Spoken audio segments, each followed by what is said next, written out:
Wait for it, and we're live. Hey, all you crazy sci-fi and fantasy fans. It's time for your daily dose of shenanigans over here at the Blasters and Blades podcast. Just a couple of nerdy veterans and one chaos coordinator geeking out over our science fiction passions and fantastical fantasies. A place where magic is king, the sky is the limit, and space is the place. We are the podcast that puts the fun in dysfunction. So without further ado, we're going to let our guest, Mr. Gregg Hale, introduce himself. Hey guys, how you doing? Gregg Hale. I guess I'm executive creative director, I suppose, creator of a multi-platform fantasy story world called Emerald Anvil. Now, if you're going to be able to give yourself a title, you got to do something a little bit more creative, like Grand High Pumbaa or something. I know. I need to. My partners keep telling me I got to have more fun with it. So I don't know. I'll give it some thought. I'll come up with a new title by the end of the interview. God Emperor works. It was good enough for Warhammer. Oh yeah, God Emperor's good, and for Dune. Yeah, so, yeah. So the next part of the introduction, dear listener, is how we found them, and this one was really easy. He reached out to us about his multi-venue, multi-genre kind of product that they scan everything from podcasts to board games to books. All in the same world, and it sounded interesting, so I figured I'd schedule, and here we are. But I do like it when they make it easy and come to us. Yeah, I mean, what we're doing is very, very, very grassroots. I mean, it's a little bit like how we did Blair Witch, where we started very small with a very dedicated group of fans and built out from there, and that's kind of what we're hoping happens with Emerald Anvil. So you were part of the Blair Witch movie? Yeah, I produced it, and the co-creator of Emerald Anvil, Eduardo Sanchez, was the co-director, co-writer, and co-editor. Wow. Okay, so quite a pedigree. I mean, in the horror space, I mean, unless you're a really hardcore horror fan, Blair Witch is probably the only film of ours that you know. But yeah, I mean, I guess we're kind of horror guys, I suppose. Our co-host, who is not here, we are starting next month. We're changing when we do recording because the co-host Nick worked for Border Patrol and they keep changing his schedule. So we picked the date that he could get off all the time, so he could be here more. But those two are like horror fanatics. So cool, yeah. It made me watch more horror than I ever wanted to do review episodes. So there's a lot of horror out there. I mean, it is one of those genres. There is so much stuff being created all the time because horror, I mean, like Blair Witch shows, I mean, horror is one of those genres, probably the genre where low budget stuff works the best. So I think that's why you got so much horror stuff to look at. Yeah, we've done the new plan right now is we started retro movie reviews where we go look at some of the classics just across the board. Yeah. So we're going to do some of the classics of the horror genre from the 50s. I think Universal put those out. Oh, cool. Yeah. So we're going to start doing those. We'll have to send you guys an invite if you want to come on and do some of those movie reviews with us. Yeah, that'd be fun. I'll be honest. I'm a little limited on really, truly classic horror. I mean, I'm probably limited to like really the giant classics. I really don't. My interest in horror doesn't really get serious until the 70s, like Exorcist on for me. Okay. What about Here's Johnny? I like The Shining. I know it's a little sacrilegious to say you don't love it. I don't love The Shining. I like The Shining. It's not my favorite horror film. Okay. I don't have I mean, it's not like my preferred genre, but I will say that horror, like romance, is one of those that it's a genre in and of itself, but it can also pair like peanut butter and chocolate with any other genre. So like I've written the space horror. Yeah. Right. Yeah. There's room where you can put horrific elements in, I think, just about anything. Exactly. Yeah, exactly. Ed and I talk about that all the time. Like basically horror is, like you're saying, horror is like a genre of which there are many, many subgenres. I think the reason humanity, this is just me riffing off the cuff, I think because as we evolved, the ones that were fearful and heard a rustle and said that might be a saber-toothed tiger, let me get ready, they lived, because if they were wrong, they wasted their time, and if they weren't, they lived. The ones that didn't get scared at all got eaten. And so, it's kind of primal for us, I think, the love of being afraid. Yeah, totally agree. I think there's something in our brains that's hardwired to need a certain amount of that kind of like fear-induced stress.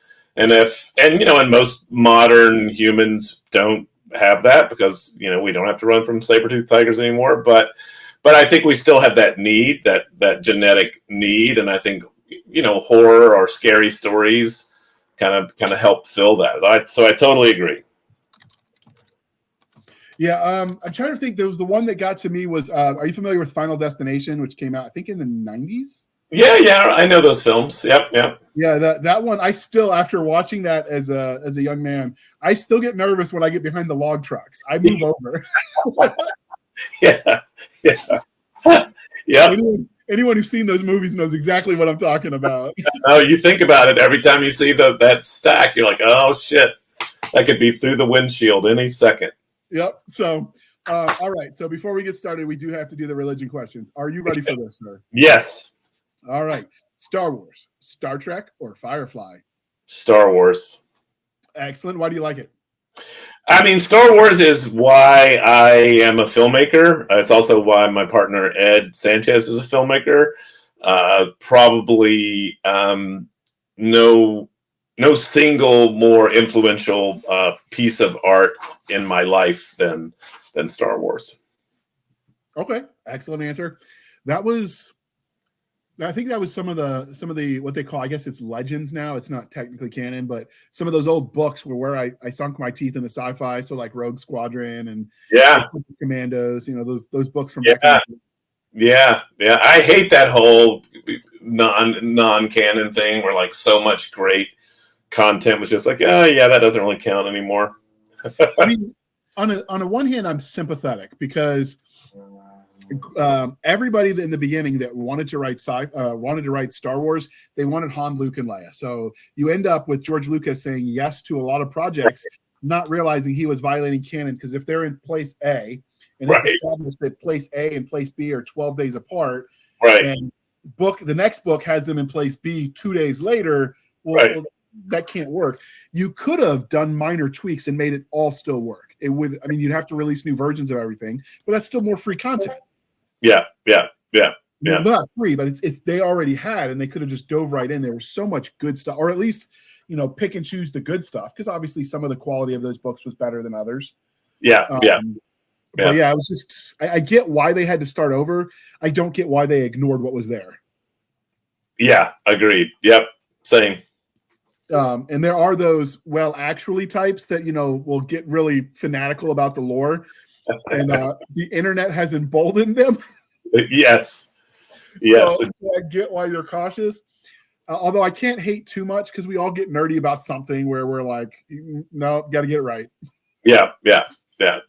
So, all right, because we are polytheistic here at the Blasters and Blades podcast, Game of Thrones, The Wheel of Time, or Chronicles of Narnia? Game of Thrones. Excellent. So do you like, you're a horror guy, so I guess it makes sense you like the grimdark.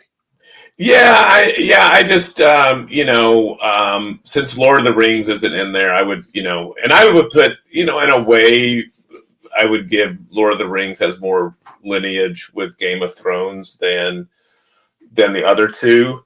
I was just never into either of the others. I was always a Lord of the Rings fan, and then mostly my fantasy fandom was really through the lens of Dungeons and Dragons for a long time, until the new Lord of the Rings movies, and then Game of Thrones. Yeah, we actually used to have, it was instead of Chronicles of Narnia, it was Lord of the Rings on the list, but it got so same where everyone would just say Lord of the Rings. Yeah. Had to mix it up. Yeah.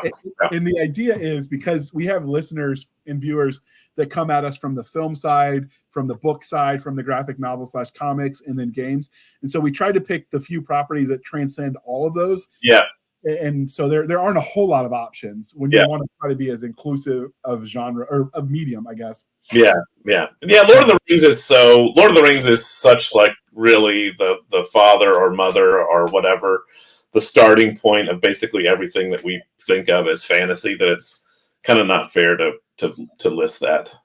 Yeah, Lord of the Rings, and then I would say probably Dungeons and Dragons caught the revival of all things fantastical, and then from there, modern fantasy and I think is born. Yeah, I would agree. Yep. Although I'm biased, I was friends with James Ward, so he kind of influenced me a little on that one about the role of the history of, I guess, the fantasy genre. Yeah. So it happens when you talk to people that were there at the beginning, like Pepperidge Farm. They always remember. Well, I think that Dungeons and Dragons, like Star Wars, there are so many creatives around my age who were also Dungeons and Dragons players. I think Dungeons and Dragons has had a huge influence on all sorts of storytelling, at least in American, cinema and comics and novels. I think Dungeons and Dragons has been hugely influential. I think role-playing in general also conditioned consumers and creators with the idea that things you got to create the illusion, even if you're railroading the story somewhere, that they could have gone either way. Yeah. That makes everything feel real, more lived in. And I think the flat storytelling isn't as accepted anymore because they've gotten used to that idea. They want it all to feel lived in. Yeah. And that directly, we can talk about this a little later when we dig into Emerald Anvil stuff, but we directly tapped into exactly what you're saying when we wrote the novel. Okay. Is that out there for an audiobook too? Because that's where I do my reading. We have not done the audiobook yet. We want to. We're kind of going back and forth on how we want to do it and where we get the money to do it, but we're going to do it. We just haven't figured it out yet. All right, I'll be looking for that because I also write reviews for Upstream Reviews, so we're always looking for new contents to read and put out there. So, all right, before we get too distracted, I do have to finish the religion question. So, one of the crying shames of adulthood is they stop asking these questions, so we brought it back. Mr. Gregg, what is your favorite dinosaur?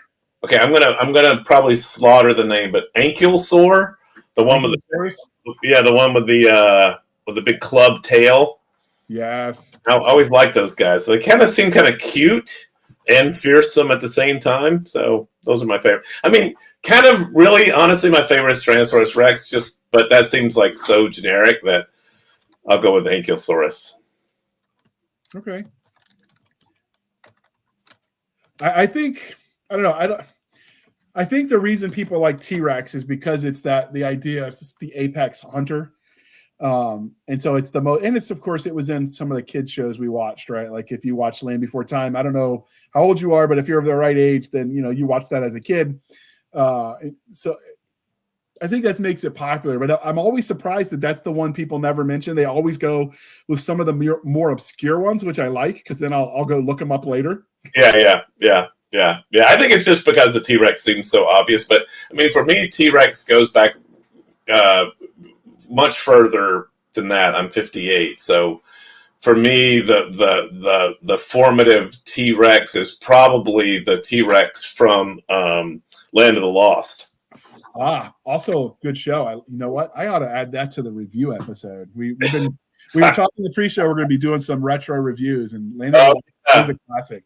Yeah. Did you watch the reboot that they did in the early aughts? I did. It was, I didn't think it didn't quite get it right for me, but it was something. I mean, Will Ferrell, I'll laugh at Will Ferrell doing basically just standing there. So it worked on that level, if nothing else. Yeah, I think when I watched the first one, I don't think of it as a comedy, and that's what they turned it into. And that part kind of lost me, but for what it was enjoyable. I would have preferred if they stayed more straight laced with it, I guess. Yeah. I mean, it's so. I mean, I loved that show when I was a kid so much. I mean, you do watch it now, and obviously, like a lot of those Sid and Marty Krofft things from back then, it's not the highest quality production ever. So I kind of see why they went tongue in cheek with it. But yeah, the pure comedy thing, I think you're right. It was probably a misstep to go comedy first. I think part of I don't know, I'm not a film historian, but I would imagine that some of what we're looking at is the campy nature of the cinematography is more just the technical limitations of the time it was made. And the budgets. I mean, they were making that stuff for no money. I mean, you know, and shooting everything on soundstage. It's kind of like why people. I mean, so Land of the Lost, you know, came before Star Wars, but then once Star Wars happened, that stuff became like way harder to digest. Like once I'd seen Star Wars, like I'm not a Doctor Who fan because I'm a Star Wars kid. So after you see Star Wars and then you put on Doctor Who, you're like, what is this stuff? It looks like an 8th grade, you know, middle school play. Yeah, and well, the allure of the Doctor Who is just that it's so long running. Yeah. That you know, some of those rules are, you know, like the Daleks are supposed to be scary and they just look like trash cans with plungers to me. Yeah. But if you consider that they were honoring the source material as it was created in the 50s, I think it's been around for a while. Yeah, it's been around for a long time. I respect when a franchise honors the source material. I hate it when you see rebrands or franchises take a pivot where it's almost like they hate themselves. Yes. Kind of like Last Jedi. Yes. I'll just go ahead and I'm going to throw a bomb right in there. I'm just going to throw a Star Wars bomb right in there. And that's how some people, and I get hate mail still for the episode where we did the review of Starship Troopers, the movie and the book, because I liked the movie better. I still get hate mail about that. But I get having read the book after, because I found a lot of the classic sci-fi from watching the movie. Yeah. Let's see what the book's about. Yeah. But there's some, like, that was an example of where the person that made the movie, like, the name was the same. The names of the characters were mostly the same. The story was it was completely different. Yeah. And that happens too often, I think, with some of the rebrandings. Just in general, it's like they want to put their own stamp on it, and they go so far as they, burn out the stamp that was what people liked about it. Yeah. So, all right, because we are civilized human beings here at the Blasters and Blades podcast, we are no longer knuckle dragging troglodytes. Coffee or tea, and how do you take it? Coffee, and I fluctuate between just espresso and a iced latte. Oh, I've been digging the cold brew lately. I was taking my mom to a doctor's appointment, and there was a Dunkin' there, and I had an hour to kill. I'm like, okay. And I ordered the coffee, and she just assumed I wanted it hot. I wanted it iced because it was hot out. It was like 80 degrees. So right. He must mean iced coffee. And when I got it, I'm like, well, I paid for it. Let me try it before I complain. And I was like, oh my God, cold brew is delicious. And I've been hooked ever since. I've got to learn how to make that at home. Yeah. So, and how to get the cold foam part. Because it's relatively low cal compared to the creamer I use. So yeah. It's already a win, and I like it. Yep. It's not a bad, and it's a good like substitute for a soda without all that sugar. And I'm a soda lover. You were saying that maybe I could answer like what is my preferred caffeine delivery method, and a Coke, like a classic Coke, is a close second to espresso. So for me, it's coffee, sweet tea, which I won't let myself have because it's diabetes in a cup. I love it. I'm from the South. It's just table wine. I get it. I have to ration it. Yeah. Because. Okay. Yeah. See, now you're bringing up another one. Sweet tea. That's a close third. And then for me, my third is Diet Coke. But I think regular Coke is too sweet. So like even before I cared about dieting, I drank Diet Coke just because I thought it tasted better. Yeah, man. I get that. The Coke is definitely a treat for me. That's a treat. Have you tried the Cokes that they sell in the glass bottles with the cane sugar? Yes. And you know what? I think it's a psychological thing whether or not I can tell a difference.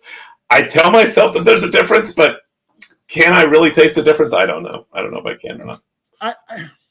I think some of the difference we're tasting is the whatever flavor you get from the can. Because I noticed Coke will taste a little different when it's in a can versus the plastic bottle versus the fountain. Now that I totally agree with. And I'm a fountain guy all the way.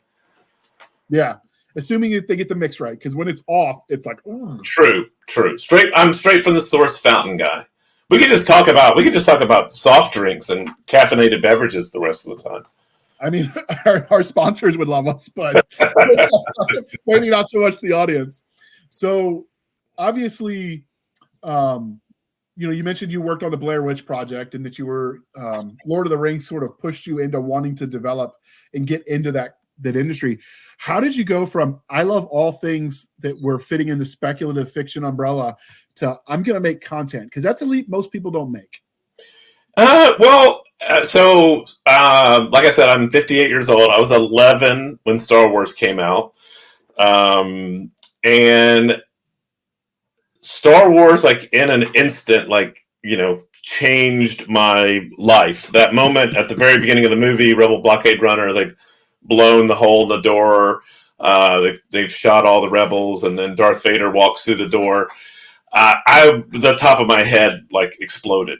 So I was 11 years old. I was young enough to still have that visceral, emotional, instantaneous reaction to what I was seeing on the screen.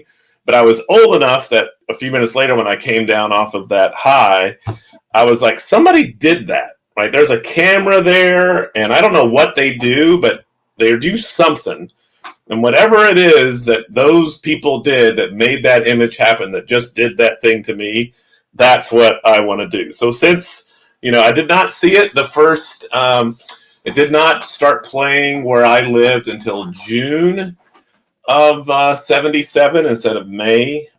So from the end of June 1977 on, all I wanted to be was a filmmaker. So for me, the pivot was instantaneous, and I kind of, really as much as an 11-year-old, or a 14-year-old or an 18-year-old can guide your life, I kind of built my life around aiming toward being a filmmaker. I get that. For me, I watched the two movies in theater that did that for me was when I watched Last of the Mohicans. Oh yeah. And just that made me appreciate history in ways I never had before. Yeah. I mean, I was always interested in history, but that was kind of these people are just like us, but they lived in different times. Yeah. Because it's easy to get lost in the dates and places, right? Mm-hmm. It's when you start listening to the individual stories of the people that were at those dates and places that it comes alive, especially for a young boy. Yeah, totally. Yeah, that's a great movie. I love that movie. One of my favorite soundtracks. Absolutely. Daniel Day-Lewis was on fire with that. Yeah. You can tell that back then they did more training for the military extras than they do in some of the modern franchises because it looked believable. They looked like they'd been there. Yeah. And then when I watched Stargate in the theaters in the 90s, when I was okay. Nice. Okay. I kept thinking, man, would I go through that Stargate? Hells yeah, I would. And then, like you, I had wouldn't it be cool to tell my own stories about what would happen when we go through a different Stargate? Yeah, exactly. Me, it was on, and I've loved. I know even controversially, I love Stargate Universe. I loved all of it. I think every creator has those one or two franchises where they would stop everything and create in. Yeah. Stargate is one of those for me. If they said do it, every other project goes on hold, I write that novel. Oh yeah, absolutely. So if they offered you, I guess, Star Wars, even with some of the changes they made to the lore, are you still stopping to do it? Oh, 100%. Me and Ed both. I'm a huge Star Wars, and I can show you. I've got well, it's all backwards, I guess, but no, it's forward. That is from an original run that the brothers Hindlebrandt, that Gregg, the surviving one, had found in their garage. Nice. Yeah, this is several years ago, but I had met Gregg at a convention, and I convinced him to sign one for me and put a little saying on there. But that's my favorite Star Wars thing. That's my favorite Star Wars image, always been my favorite Star Wars image. So I'm a pretty big Star Wars fan, but if you saw Ed's office, the entire background would be completely filled with Star Wars stuff. He is a fanatic. Yeah, my co-host Nick Garber is like that. His house looks like Star Wars prop department, puked in his house and just everything. He did the 501st stuff for a while, so he's got all the stormtrooper outfits and probably a dozen lightsabers. And yeah, I did the 501st. My armor. I haven't worn my armor I haven't trooped in a long time, but I still got my armor up in the attic. Nice. I always liked the backstory that they made for Perkins that Mikey Mason made with the song Too Fat to Troop. Oh, I don't know that one. He does that. It's a song that they called it, I guess, filking. They used to do it at conventions. Now you can buy a CD, or I guess you don't buy CDs anymore. What, I guess you buy the MP3. I don't know. I'm not hipping with it. Like, give me my vinyl, damn it. But that was the story. They told this one person, like, in the cosplay, and I don't. He said in one of his interviews, I don't remember what cosplay, you can't do that. You're too fat to play that character. So he wrote that basically you can do whatever the hell you want. And it was the story of how Perkins had wanted to be a TIE fighter pilot, but he was too fat for the academy. So he ended up flying X-Wings. Porkins. He's the heavyset guy that does the run on the Death Star. Yeah. Oh, yeah. No. It's actually Porkins, isn't it? Isn't that what I said? Porkins? No, I said Porkins. Perkins. Sorry. Yes, that's funny. Okay, that's hilarious. I mean, the thing that there are lots of amazing things for Star Wars for me but just the depth of the meta upon meta upon meta. Like, what's the thing of the guy from Empire with the ice cream maker, and there's like 100 people will dress up as a background extra. It's just incredible. And the 501st does lots of charity work too, which I think is kind of cool when fans they have their nerdy thing, but then they also like give back to the community. 501st is great, and and they're canon now. The 501st is canon. The Vader's Fist. Yeah, the Legion, the 501st Legion is part of the canon universe. So it's they've earned their place. And I don't know anybody there's two things I do when I write military units in the worlds I create for military sci-fi. There's got to be 101st because that's what I deployed to Iraq with, even though they would tell me I'm a dirty, nasty leg. And there's got to be 501st because, I wanted to join the Stormtroopers when I was a kid. Vader was cool. I wanted to be a Stormtrooper so bad. It had nothing. I didn't think about the fact that you're like representing the evil empire. I just thought they looked cool. I'm like, that's what I want to be. I want to be a Stormtrooper. Although as an adult, I laugh like, the Jedis were the real terrorists, kidnapping kids, child soldiers. So there's some funny back and forth. There is. Yeah. If you dig a little deep, it gets complicated. That's for sure. Like, all they wanted to do was keep the peace. Yeah. That's what I really appreciated about Andor. I think that's like even though I kind of missed references to Jedi and Sith, and that Vader's out there somewhere, but that they never reference that.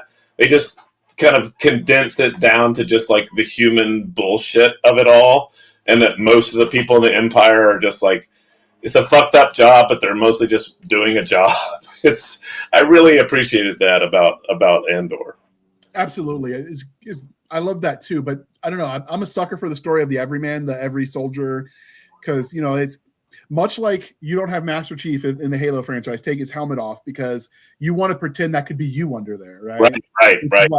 The same thing for me with, you see the reservists or the militia or just Joe recruit that gets sort of drafted into a situation beyond the larger than themselves. Like, to me, that's because it's so relatable. That's why it's so powerful, I think. Yeah, that's true. All right, so we ask this of all of our veterans that come on the show, but do you think your time having served in the U.S. Army affects the way you create content and tell stories? That's a good question. I think that, because I don't really produce anymore, but like I produced Blair Witch and I produced my role in most of the films that Ed and I have made together. We've co-directed some, but mostly I've produced. The biggest influence that the military had on me was as a producer, right? Which I know I am involved in making the content, but part of my thing is like being a producer is not quite as creative as I would like to be. So the military, definitely logistics and being on time and organizing people and keeping your head when shit's going sideways. That's the biggest influence on me as a content creator from the producer side. I got attached to a special forces unit because I was a linguist. And I was actually, I don't know when you were at Fort Campbell, but I was with 5th Group when we moved to Campbell. When we moved from Bragg to Campbell's when I was in. So okay. 80, I think we moved to Campbell at 86 2007, something like that. I don't know when you were there, but I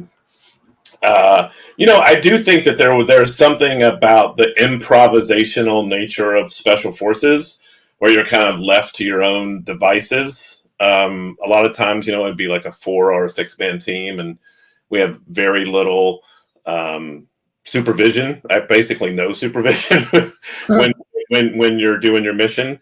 I was all training. I was between wars, which I have to say I'm thankful for. But even in training, just kind of like being improvisational and being on your own and making decisions on your own and not being afraid to make decisions. That kind of stuff was a pretty big influence on me, as a creator. And actually, we made Blair Witch influenced by Sear School. I went through Sear School, and basically we made Blair Witch like a story-based survival school. It's the way we made Blair Witch. Nice. So I actually was a federalized guardsman. So my time on active duty was through the pre-deployment site at Bragg. And then we did one of my deployments through Benning, and then the last one through Fort Dix in New Jersey. Ironically, it was a foot of snow in the winter of 2004, right before we shipped out. And we did our desert warfare training in the snow. That's the most Army thing I could think about. That's pretty Army. Yeah, we got to Iraq for my second tour just in time to support the Marines at 2nd Fallujah. And we were so prepared by our conditioning in the snow of New Jersey. Yeah, wow, yeah, that's unpleasant. And, well, they got the bright idea that we were going to go full immersion mode, so we were wearing all of our lightweight summer gear in the snow, so that was fun. Yeah, that sounds like a blast. I learned that because in the infantry you take care of your feet, right? So you take your socks off at night and you set them out to air dry because you don't want mold. And a couple of guys didn't know, hey, this is cold. I got to put these in my sleeping bag, and they were ice blocks when they woke up in the morning. Right? Yeah. Yeah, I had to crack them open, and it was a miserable time in Fort Dix, and I never want to go back there. Fort Dix is the armpit of America. Never been. Well, nothing against Fort Dix, but never been, never really wanted to go. Although I think because I was in MI. Is there an intelligence training at Fort Dix? For some reason, I know people from Fort Dix. No, I think it's just basic, right? Yeah, there used to be basic training there. I don't know when they stopped doing that. Yeah, that's what it is. I think when I was in, I think Fort Dix still had basic. So I would just do people who had gone through basic at Fort Dix. Now it's mostly a guard post, I think, and then I don't think there's very much active duty there anymore. Oh, okay.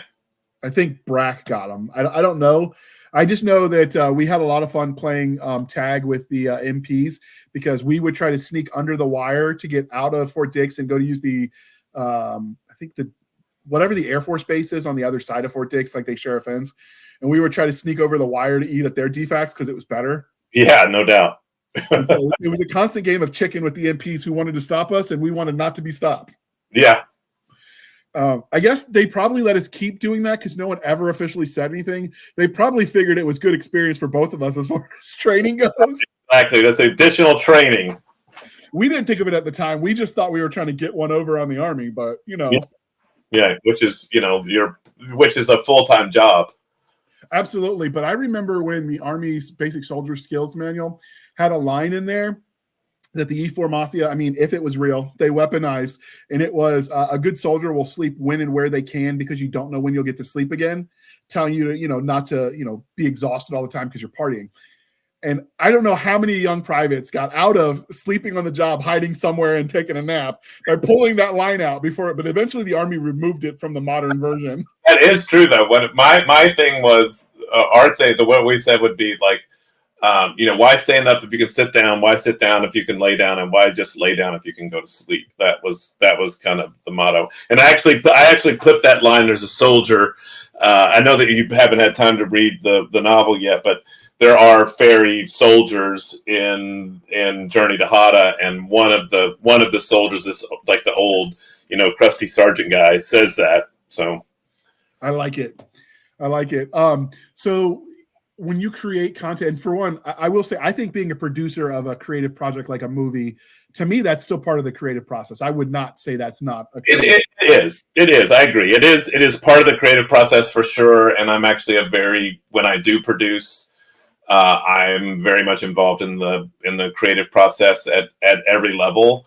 But for me, it was balancing that with the non-creative bullshit, like negotiating contracts and dealing with lawyers and dealing with unions and, that kind of stuff, which is not what Star Wars inspired me to do. Absolutely. So do you ever draw on people you knew while you were in the military when you're creating content? Oh, yeah. All the time. Yeah. Is it like more directly like Tuckerizing them, or more just some of the stereotypes and because I think in the military is the unique in that you get to meet people from such a vast array of American subcultures that you might not otherwise meet. Yeah. That's totally true. I mean, honestly, though, that's a little less true in special forces. I think that's a more narrow band of people that you're dealing with. Okay. But you do deal with. But I found even within special forces, the very interesting thing to me that I had no idea. I didn't even know what special forces was when I got attached to the unit. Was how kind of you think of people in the military as being like conservative or closed-minded or narrow-minded or whatever, and that is absolutely not true whatsoever. I think of any soldier, I think you find that out, but definitely with special forces guys, it's a very eclectic group of people who just have the same job, but very, very different ways of coming at the same job. Yeah, and it depends, because there's, on the one hand, there's legacy soldiers who come. I'm a soldier because my dad was a soldier, because his dad was a soldier. Insert branch of choice, and then there are some that are just looking to bootstrap themselves out of poverty, and I think those are very different experiences. Like, yeah, true. In my family, it wasn't, is he going to be a doctor or a lawyer? It's, I wonder if he's going to join the Marine Corps or the Army. It's one of those things for me. Like, it's just what the Handleys did. Yeah, and that's a Southern thing too. I mean, you said you're from the South. That's very much a Southern thing. Such a strong military tradition in the South. Yeah, I don't know. Like, I lived in the South because my stepdad was stationed at the naval bases on the East Coast, but I can trace every generation to a different state where they retired when they got out of the Army, and tell you what the closest Army base that they retired from is. So, yeah. I don't know. I mean, you'd have to go far back before you could say they're from the South or from the North or from whatever, because they've been generational military since the French and Indian War. Like, yeah. It definitely makes it, more like, I would, it'd be easier to say I'm from the Army than it would be to say I'm from the South. Yeah. So, all right. So do you think your time in the military, and specifically in the Army, affects the way you engage with content when you're watching movies, playing games, or reading books? I mean, if it's directly related to military stuff or military-esque things, I will, like you, well, we were chatting before we started recording, you were saying you're a bullet counter. Yeah, I definitely do that. I'm like, that's not how that would work. I really love it when it's done right. And try not to let it affect me too much. But yeah, a lot of times I can't enjoy badly made military or military-esque things because it's just stupid. Yeah, and when somebody, the one thing that gets me the most, and this works in fantasy and you see it in sci-fi, you get this, 12-year-old, 15-year-old, whatever, who's suddenly the chosen one, and for reasons that they never define, suddenly they're kicking butt for people that are like 20-year grizzled veterans who fought hundreds of wars and not died. Yeah. And I'm glad you brought that up, because that's really something that I'm very cognizant of in Journey to Hada, which is, we were talking about before, it's like Portal Fantasy. So a lead character is a 14-year-old girl. Of course, it's fantasy 101, so I'm not reinventing any, tropes. They have powers that are unexpected, of course. But basically at the end of the first novel, no spoilers, but at the end of the first novel, they're still just like, wait, I can do what? Like, no skill, no idea how to use it. I'm hoping that in success we're able to write many more of these novels, and I'm trying to make it. I'm going to be really cognizant of it's going to take years before she's able to like actually hold her own in actual combat. And I mean, I don't need much. Just give me something to hang my hat on to make me be able to suspend my disbelief. I'll say, like, for instance, it's easier in sci-fi because you know that old saying, God made man and woman and Sam Colt made them equal. Right. Right. Yep. Okay. True. Power armor does that too, because you know, if the suit dies and you're in a dead suit, sure, you know, the size comes back into play, but all things working properly, there's no reason standard female human, even without any special modifications, couldn't stand toe-to-toe against a male of equal training because the suit compensates, right? Like, yeah, so I'm willing to believe. Yep. Or ranged combat. You know, if you're a good shot and, fast and quick, then, And you can use magic to the same effect you get with essentially, like, some of the space tech is essentially magic in a different setting. Yep. So, you know, magic, and as long as you sell it, I'm willing to believe. Right? I have no problem seeing a strong female character or a young chosen one male character who, you know, might be inexperienced, because anyone who's been to war knows dumb luck plays a role too. Yeah. Not been, but yes, luck plays a role in everything, right? So, like, I'm willing, like, if I'm watching or reading, like, you've already got me invested. I'm willing to go along with you if you just give me something. Yeah, you know? yeah. So, all right, well, we're going to dive in from here on out. The rest of the interview, we're going to dive into the Emerald Anvil. But before we do that, we're going to pause for a moment while we shamelessly shill for the woman. Boom. Hey there, this is author Katie Cross. I'm coming at you with an offer for a best-selling fantasy audiobook titled Flame, and it's totally for free. Here's a little bit more about it. Dragon servants Sana and Isadora Spence live deep in Leadham Wood, where persnickety dragons and wars on the borders are the least of their worries. Thanks to years of simmering tension, the hidden village is destined to crack, and soon. Sana's deep love for the giant beast causes her to make an irreversible mistake, while Isadora's disinterest in the dragons leads her to a fateful decision that will change the course of the entire world.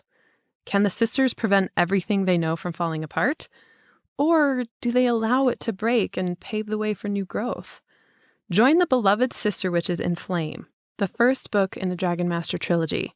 Just go to www.katiecrossbooks.com/flame-audiobook to get your free copy today. All right. Thank you for sticking with us through that commercial interlude. All right. So now from here on out, we want to talk and focus on the product that brought us here. So what is, like, the genesis, the starting point for the world that became Emerald Anvil? How did that come out? Yeah. So first of all, just broadly speaking, Emerald Anvil is a multi-platform fantasy story world centered on a very non-Tinkerbell world of fairies called Hada. So really more like Game of Thrones than Tinkerbell. That's kind of that's the center of the story world, and what we're trying to do is tell multiple pieces of that story in different platforms. So it really all started actually with Tinkerbell, because my kid Cupid, who just graduated from high school, but they were like 6 years old, loved Tinkerbell and really loved all things Fae. And I totally enjoyed sitting down and watching all the Tinkerbell movies with them. Those are fine little, straight-to-video movies. But it did get me thinking, like, what would be a fairy-based fantasy concept that would appeal to me as an adult fantasy fan? And so I just started kind of playing around with different concepts. I actually created a fairy character that interacted with Cupid when they were little. They would bury things in the yard for them, write letters to them. We did like little photo shoots that I would Photoshop stuff in. And it kind of all centered on there being a tangible physical connection between the fairy world and Earth, right? Most like Fae stuff that we think about that kind of comes from the British Isles everything Fae is just explained by fairy magic, and it's just magic and it exists, and there really doesn't have to be an explanation of why they do things because they're fairies, which is totally fine.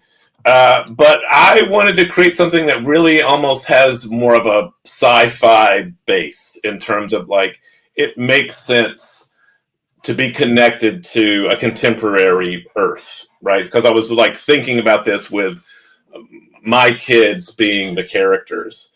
And, over the years, I've started, going back and forth with Ed about ideas. We kind of start expanding the world. It's actually called Hada because when we were talking about fairy stuff, Ed was like, the Spanish word for fairy is Ada or Hada. And there was something about that word that just felt like more than just a fairy. It felt like a world, and it just kind of like instantaneously became the world. And that kind of got me started thinking about, well, if you've got centuries long, millennia long interaction between a fairy world and an earthly world, and they speak Spanish on this fairy planet amongst other earthly language, which came first? Did the fairies teach humans the language or vice versa? So just kind of like trying to think about a tangible connection between a fairy world and Earth, and then giving that fairy world the same kind of variance in how people can react. Like the fairies are not necessarily good or evil. They have the same capacity for good or evil or not giving a shit as humans do, right? Same foibles, same good motivations, same bad motivations, same, fucked up politics, same some people doing good things in the name of a fairy religion, some fairies doing bad things in the name of a fairy religion, and just went from there. So this has like been an idea that's been percolating for over a decade now. And a couple of years ago, Ed was finally like, Ed and I are primarily horror filmmakers. For years, we were primarily independent horror filmmakers, where we're raising the money to do everything, soup to nuts, come up with the concept, write the script, raise the money, make the movie, sell the movie, chase the money. So that's just kind of how we look at content. Is like, okay, what do we have to do to make it real? And a couple of years ago, Ed was like, look, let's just treat this like a real project and put a pitch together and see if we can get some people involved to help us. So, that's what we did, and got Mark Ordesky and Jane Fleming involved. Mark was executive producer of Lord of the Rings. We put a little bit of money together, kind of, with their interest, thought about the platforms, the different ways that we wanted to tell the story. And went from there. So I know that's a very long answer to a very simple question, but so the impetus was Tinkerbell. Okay. So given that it started with your young child, have you written them in as sort of a Tuckerized character in the world? Yes, the kids. It is a brother and a sister and brother. The sister's older. Morgan De Leon is 14, and Orion De Leon is 11 in the first novel. And they are a combination of my kids and Ed's kids, because he has an older kid and a younger kid, brother, sister, and so there's kind of an amalgam of both of our kids, or the four of our kids. And then I actually co-wrote the novel with Bianca, with Ed's oldest kid. And the way we did it, we were talking about we were talking about how Dungeons and Dragons, affected me as a creator, and the way we wrote the novel. So I was looking at the novel, and I knew that I wanted the main character to be one of the kids. Kind of knew I wanted to write it from first person perspective, because I wanted to limit what was revealed about the world, at least in the novel, because we knew with the other platforms there would be more omniscient storytelling where we can tell broader pieces of the story, but we wanted the novel to be a little more limited, where you're really only seeing and understanding what this 14-year-old kid can see and understand. And, we had kind of gone down the path of Ed's Cuban American. We wanted to make the characters from a Cuban American background. We thought that there was some interesting stuff that we could do with that, connected to Hada being a Hispanic, a Spanish word. And I've never been a 14-year-old Hispanic girl, and Bianca has. And and she's quite a good writer and a good illustrator, and she's an actor. So I came up with the idea of basically Bianca playing Morgan in a role-playing game. So we got on a Google spreadsheet, and I pre-wrote a bunch of stuff, like you were saying about, railroading the story. I kind of knew certain places that the story had to go. So I pre-wrote settings, I pre-wrote some characters, I even pre-wrote some pieces of scenes, that I knew had to happen to move the story forward. And then Bianca and I really just did a role-playing game on a Google spreadsheet or on a Google Doc where I would write something out and she would respond how Morgan would respond. Her actions, what she said. I basically played all the other characters, all the NPCs, and including her brother and, her family. And then Bianca really just played Morgan. And that's the way we wrote the first draft of the novel, was really like a 2-month long role-playing game. That's a unique way to do it. So basically the yes and method. Yeah, exactly. And I think it turned out way better because Bianca, they're only 22. They remember being 14 a lot better than I do. They were way better at having Morgan do the kind of dumb shit that a 14-year-old would do, that I kind of my adult brain would kind of logically talk me out of it. So Bianca would say, "Oh, well, Morgan does this." And I'd be like, "Really?" And I'm like, "Okay." And just like Dungeons and Dragons, the thing I always loved about Dungeons and Dragons, which is really just improv, storytelling with some math attached, is how surprising it could be, right? Because the players would always do something that you weren't anticipating. And to me, that always made the scenes, because I always just, Dungeons and Dragons was just like a long scene playing out in my head. It always made the scenes way more interesting because the different players were doing wacky shit that you would never think of as a dungeon master. Absolutely. So if Bianca is an actress in her own right, was there any potentiality of her just narrating the audiobook? We've talked about it. We're exploring. It's funny that you bring that up, because we're exploring exactly that. Do we want to go that route, or do we want to, go the route of somebody who's a more experienced? Because they're a really good actor, but there is acting, and then there is people who are really good at doing audiobooks, and I'm not sure that they're always exactly the same. So it's funny that you bring that up, because that's exactly what we're trying to figure out right now. You could do that with a good producer in the background. The commercial that we aired, Katie Cross's Dragon series, she actually narrates her own books. But she learned the ropes by working with someone that does the post-production stuff that has the audiobook experience. And so we've got a great producer, because Jordan Miller, who did our podcast, which if we wanted to talk about that, we could. It's presented like a real podcast, quote unquote, real podcast, with it's a kind of a first person, diary based thing, but really it's a narrative podcast. He did an incredible job on that. So we're not worried about that part of it. We're just, puzzling through whether or not that's the right approach for the novel or not. Okay. So what is, you've talked about the book. You mentioned there's a game. You want to talk about that, and then we'll talk about the podcast after? Yeah, sure. Well, we can talk about it in whatever order. I mean, the podcast dropped first. Okay. The podcast was the first thing out there. It's called Black Velvet Fairies, and actually the last episode, I know you said this is not going to air until July, but right now it's June 14th, and the last episode 13 of season 1, was this Tuesday, the previous Tuesday, which is, I think, the 11th. Nice. That was our last episode, so it's all out there. It's on we did it with PRX. It's on every platform. The basic gist is a young woman's grandmother dies.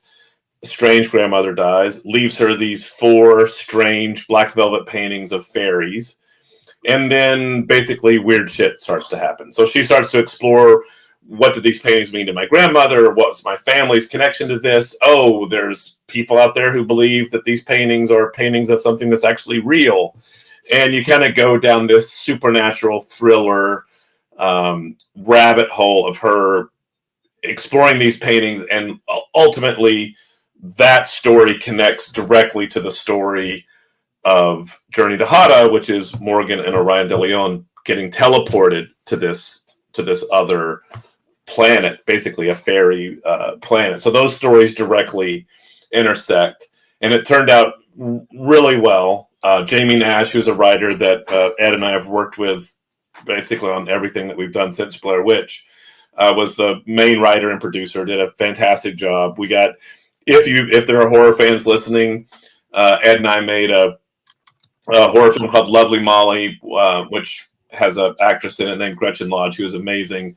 We talked Gretchen into being the lead. Chris Osborne, who was the lead in this Bigfoot movie that we made called Exist, he's the co-lead with her. We talked a bunch of really, really good actors into doing the podcast, and it turned out really well. It's a lot of fun. So with the podcast, that is the narrative of the world, like it's a diary. It's Lucy. So the main character's name is Lucy Verdell, and she is just a normal, contemporary human on normal contemporary Earth, whose grandmother, we find out, was not so normal and had some sort of connection to the fairy planet Hada. And that's really what the series explores. And then that story directly toward the end of season 1 directly intersects with the story of Morgan and Orion de Leon, the kids in the novel who get teleported to Hada. And they're really going to be, that's really the main storyline. And then the board game, which we just wrapped up the Kickstarter a couple of weeks ago. So we funded the Kickstarter, and the backer kit stuff should be up, and you should be able to order the game anyway by the time this airs. So you could still just go to, everything is through emeraldanvil.com. You can get to everything through that. We've got, different, links going to different parts of it, but that will still lead you to the backer kit part of it, and you can still order the game. And the board game is, we kind of did a is it real thing with the board game. We don't really totally expect anybody to believe that we're doing a real fairy thing, but the lore of the board game is that this is, humans in Emerald Anvil, humans and the fairies have been interacting for millennia. So the game is a game that humans who have been back and forth had seen the fairies playing, and they brought a version of it to Earth. And over the years, it's changed into kind of from a gambling game that the fairies played, it's kind of turned into a storytelling game on Earth to teach other humans about the realm of the fairies. So it is a very simple, it's a really cool mechanic. It's a dice-based game, push your luck with elements of deck building. So you're basically rolling special die and then using the dice rolls to win cards that then you use those cards to then modify future rolls. So the deeper you go into the game, the more strategic options you have. It's a really cool mechanic. Jen Ellis and Keith Baker of Together Studios are who designed the game. Keith is like Dungeons & Dragons rock star. He created the Eberron campaign setting for Dungeons & Dragons. So he's like, royalty among Dungeons & Dragons people. And him and Jen have created a bunch of great games. And I really so lucked out. I pitched in the world. I basically said homicidal fairies, and they're like, we're in. And they just took with it and ran with it. So I think a really unique mechanic for a board game. It kind of gives you like a lot of strategic options in kind of a war game sense, but in a really kind of focused mechanic. Like we've play tested it, dozens of times with new people, and people play one round and you get it, which is really cool. And that's called Glim. Beautiful art by an artist named Ren Lindroos. Really cool mechanic. So you can check that out through the site, and I think it's going to be awesome when that's actually out and we can ship it to people and show it to people. So why the velvet paintings? When I think velvet paintings, you think of those tacky trailer park, Velvet Elvis, the dogs playing poker. Yeah, well, that's kind of exactly why we did it, right? We wanted it to be a little off-putting. But one, I love black velvet paintings. One of my prized possessions. I have a giant black velvet painting of the Last Supper, but instead of Jesus and the apostles, it's Star Wars characters. Oh, nice. It's really one of my prized possessions. I kind of love the kitschy nature of black velvet paintings. But if you look up black velvet paintings, they actually began as religious paintings. They were ways of like having really dramatic art that people other than nobles could have, because you could make it look like really elegant and stuff. It was actually kind of a cheaper way of making art. So it started as religious, and I kind of tapped into that. And if you listen to the podcast, you understand that there's a lot of religious connections between why humans interact with fairies is very much connected to religions and cults and sects, both on Earth and on Hada. So how does one interact with the podcast? Is that for free on like Spotify, or is it a subscription service where you pay for it? It's all free. It's on every. I think you'd be hard pressed to find a podcast service that it's not on, because we did it with PRX. So they've got it everywhere. So Black Velvet Fairies, all the episodes are out now. We're starting to figure out season 2. But season 1 is completely out, so you could binge it. And it's about 3 hours, I guess, total, between the 13 episodes. Okay.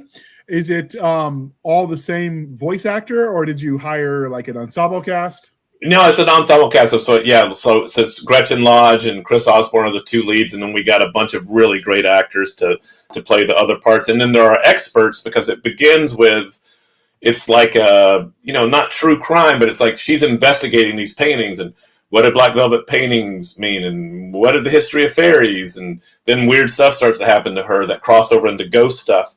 So the character interviews real experts. So we talked people into, like John Cruz got on, who's written a dozen books about fairies, and he's our fairy expert. And Greg Newkirk, who's like one of the most famous paranormal investigators in the United States, got on and plays along with our story, from his standpoint as a real paranormal expert. Brian Dunning from Skeptoid got involved and totally played along with our fictional world, but from the standpoint of, hey, I'm Brian Dunning, who is like, he doesn't call himself a debunker, but he's done 900 something episodes of Skeptoid, which is all about like breaking down, various paranormal things and saying, no, this is actually what happened. And he loved kind of playing along with our fictional story. So we're kind of blurring the world, right? We're kind of blurring the line between, is this just an interview based podcast, or is it a narrative podcast?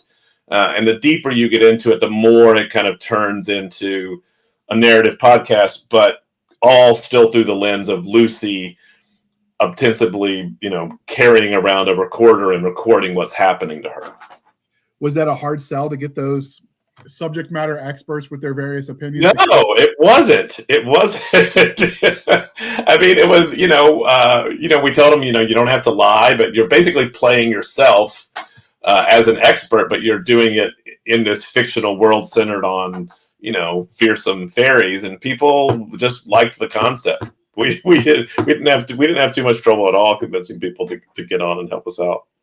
That is awesome. I know, like, you see that in some of the modern political thrillers where they'll find various, political commentators that are legitimately, and they'll do fake news segments with them. Yeah. And so it's not unprecedented, but this one seems more like you let them play it straight, like where they didn't even have to read fake news reports.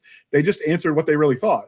Exactly. There were, I would say 95% of what they said to us was just what they know. Like, there's some witchcraft stuff, so we brought on a real witchcraft expert, or where it's talking about ghosts or fairies or whatever, our real black velvet paintings. I would say 95% of what they said was, like you're saying, just the truth of what they know about that subject based on their expertise, and like maybe 5% of it was still true but tweaked to fit our narrative, because we said, well, like, look, we need this to land here, and we need to go to a place where we're connecting this part of witchcraft to what we're doing. And they kind of played along in that way. But yeah, most of it's really just them answering questions. Most of the time, we gave them a little bit of background, but there was no script. We were really just, the actress, Gretchen and Chris, were really just interviewing them. That is a skill in its own right, to do live interviews where you don't exactly know what the guest's going to say.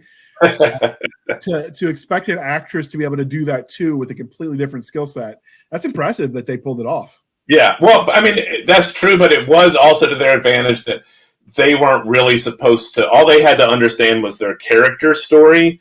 They didn't really have to understand anything about the subject matter, so they were just kind of asking the questions that naturally came to them as people. Yeah.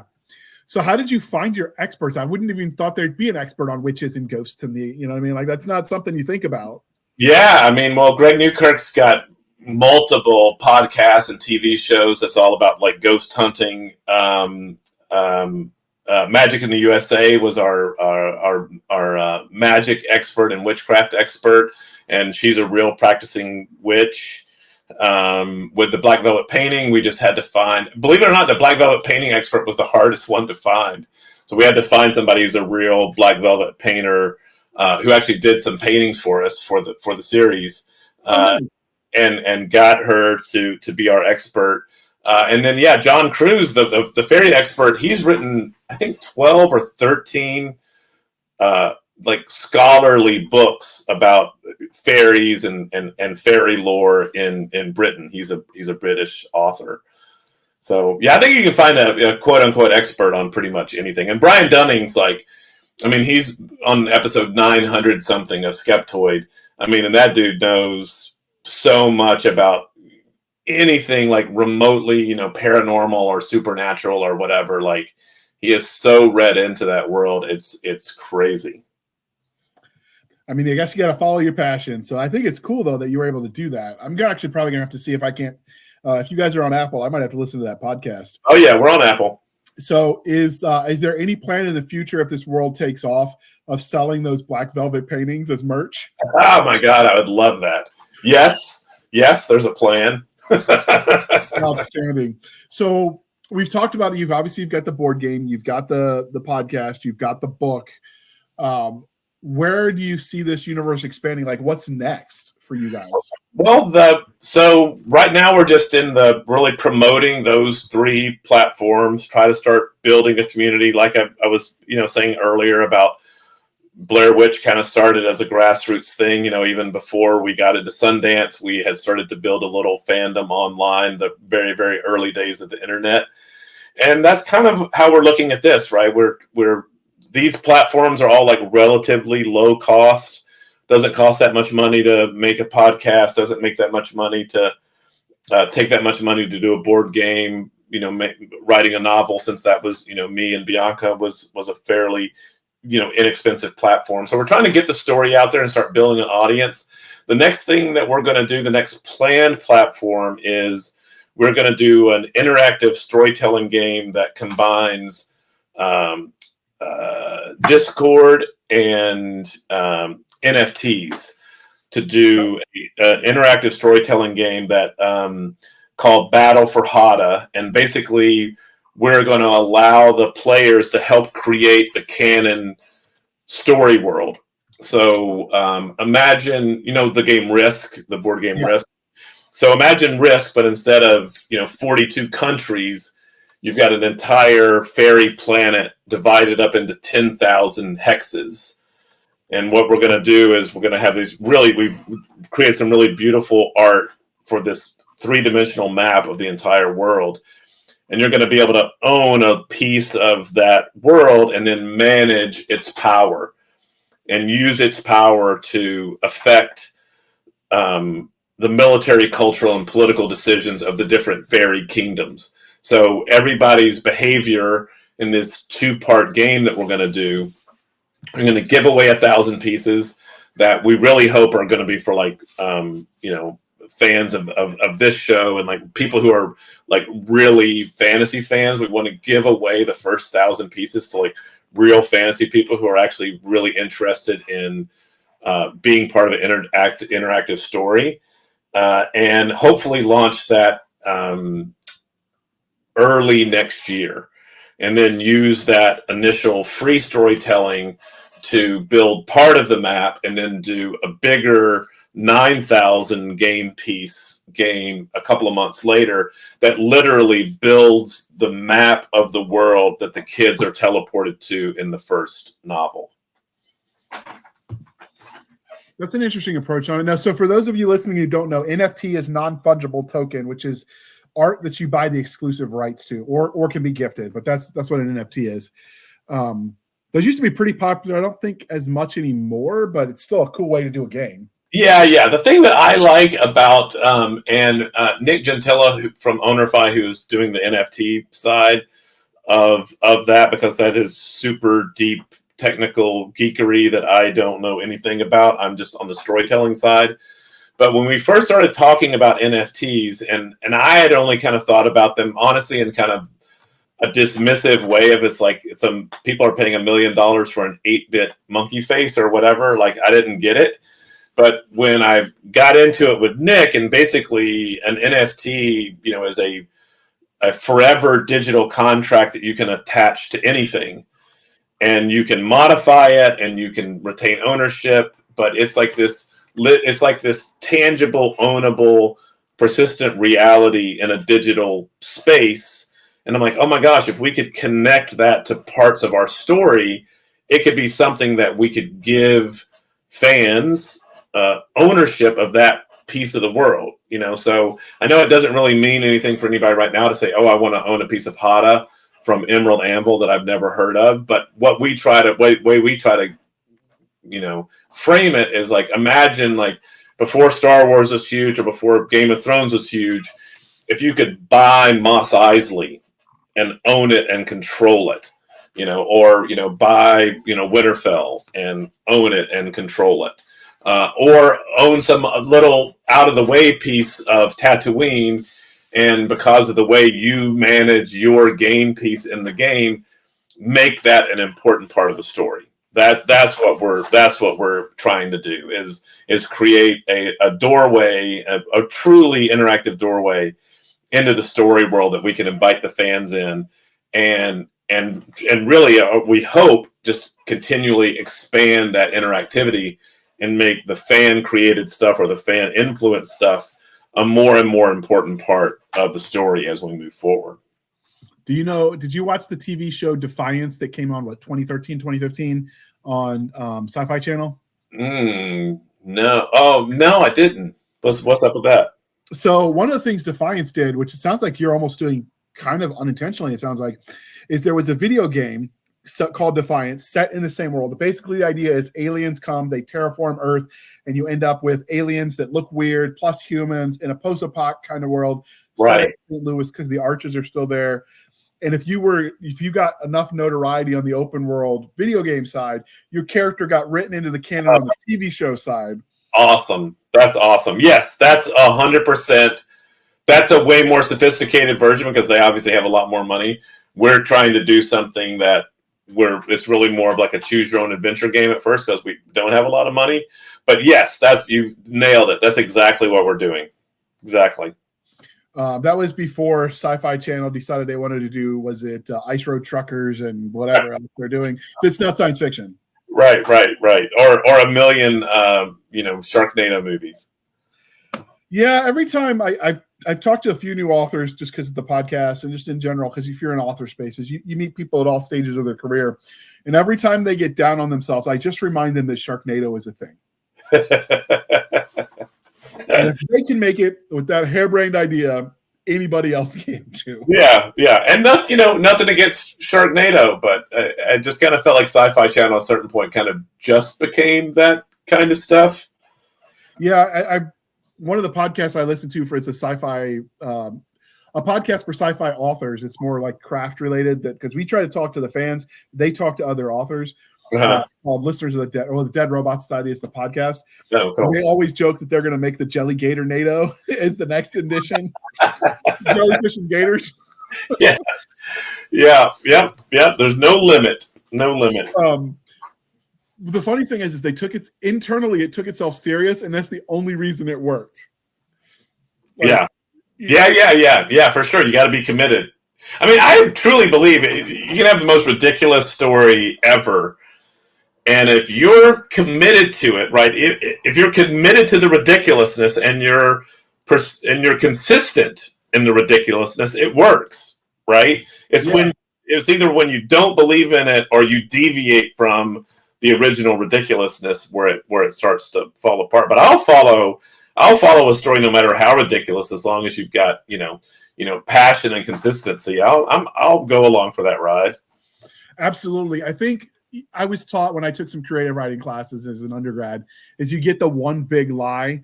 But if you want them to buy in for the one big lie, you have to tell the little things, the little details right.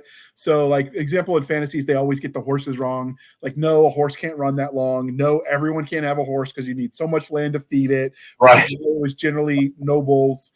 Like, if you get those details right, I'm willing to believe, sure, there's a dragon that breathes fire, or whales swimming in space, because you got, basics of, whatever. Like, I'll go with you as long as you sell me on the little details to make the rest of the world feel real. Yep, agreed. And that's why the Game of Thrones TV series fell apart at the end, as they started ignoring that stuff. Are you familiar with the Angry Staff Officers podcast? No. Okay. Obviously the title, it was created by staff officers who didn't like their lives because, you go from leading troops in the field to now I've got to man a desk, and then I get to go back to leading more troops in the field. And in that meantime, they tend to be very angry. That's the trope anyway, right? The angry major. Yeah. So a bunch of them, I guess, were classmates at West Point, or somehow they knew each other. I thought they said West Point, but they started a podcast, and they looked at Rogue One, for instance, from a logistical standpoint, and why the mission was destined to fail because they ignored, various battle planning techniques, right? They did the same thing where they broke down some of the major battles in Game of Thrones, the TV version, how they messed up the logistics, and why, of course, that was never going to work. Yeah.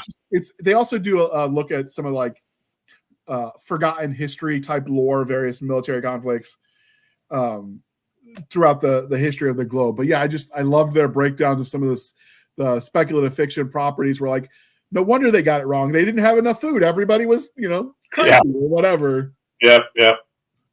Because logistics, like, what was it Napoleon said? An army marches on its stomach. Yeah.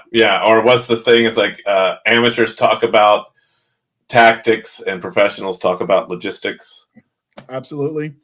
Well, wow, we've been all over the place. It sounds like a world. I think I want to have you guys come back and dive more into the individual properties. Like the game. That would be. I've really enjoyed this. I love that you've got the military connection. I did find look, I was in MI. The motto of MI is we won't fight and you can't make us. But obviously at language school at DLI there was a lot of Dungeons and Dragons players. But then I was kind of surprised that like I'm playing board games now here in Portland with one of the artists who did some great art for both the original pitch deck that we did, and he also did some really great art for the podcast. He was a 100% ranger, like doing very, very real missions in Afghanistan, like hard ass mofo. And he's the biggest board game geek, fantasy geek you'll ever meet. And I find there's a really interesting crossover between he still trains. I don't know if I can say what he does. Let's just say he's still involved in the world, in that world as a civilian. Let's just say that. And when he goes and does things, they frequently play Dungeons and Dragons together. So my co-host, who's not here because, like I said, we have to, starting next month when we book, we're tweaking when we do the recording part so he can be here. But he's a border patrol agent is his job now. But when he was in the Army, he was a ranger. We actually, I don't say we served together, but our service in Iraq overlapped to the point where we ran missions together. Oh, okay. Wow. We didn't know that until we were trading stories on our first episode together. Like, no, that's crazy. Holy shit, that's crazy. To the point when we called sniper support because the helicopters wouldn't do their job, and they just left us high and dry. So we're like, we pulled a whole Hail Mary, called sniper support when we were in an ambush, and it was his unit that responded, and we didn't realize that until we were getting together. Wow, that is cool. I'm always surprised when he talks about his time in the bat, about how many nerds there were there, because you wouldn't think, like, you expect the stereotypical football jocks, right? Yeah. But there's overlap, and he's an artist too. He's actually does comic books. So I wonder if there's awesome. I wonder if there's any overlap between, maybe it's the whole warrior poet thing, I guess. I totally agree. And I also think it is a little bit about, there's the physicality of war, which I don't know anything directly about except for training. But there's the physicality of being a soldier, right? Or a physicality of either conducting warfare or training for warfare. And then there's the mental side of it, and, I think if you read, The Art of War, there a lot of what he talks about is imagination and thinking, right? That if you're not thinking, and if you're not using your imagination, you're not using half of the weapons that you have at your disposal. Yeah, a lot of those books like that kind of touch on that. I would even venture some of what Machiavelli teaches, is about understanding your enemy so you can, plan accordingly. Yeah. That kind of stuff works well when you're writing, having read those military ideas on tactics, when you want to understand the enemy, which allows you to be able to write more believable worlds, because obviously, now slice of life books are a thing, but as a general rule, like, if everyone just sits around eating salads, nothing exciting has happened that you want to read about. So you have to have the antagonist, right? Yeah. So you have to make that believable, which means you have to understand how the other side thinks, because the idea of the mustache twirling villain, like, that'll get you a little bit for certain genres. But as a general rule, nobody thinks I'm the bad guy. Everyone, yeah, totally. Yeah, exactly. That's what I was saying. Like, that's what I enjoyed about Andor, was that I thought the depiction of that one, Imperial officer was like pretty sympathetic. Like, you kind of understood what he was after, right? It's interesting, dude. I really hope that you get a chance to read the novel, because I think I tried to, because it's fairies who have abilities that to us seem magical, and there's a lot of martial stuff in this first novel. Check it out. I'm curious now. I will say, if you want to talk about the realist example of military culture, of the lower enlisted, you've seen the scene on the Death Star, obviously, where these two stormtrooper privates essentially walk up and like, did you hear something? Turn around. I heard nothing. We're going about training, right? Like, I don't want anything to do with that. Also, like, I could name privates that did that. Like, I heard nothing. Yeah. Is this a drill? It must be a drill. Yeah, that is the most iconic line that I think encapsulates what it's like to be junior enlisted. Totally. Absolutely. And what's funny is because Morgan, the character, is a 14-year-old kid from contemporary Earth, and they're, no big surprise, they're kind of the nerd outcast kid. They reference, there's a part in the story where they think they're about to get caught, and the guards just turn around and walk away, and they're like, oh my God, they're like fucking stormtroopers. Like,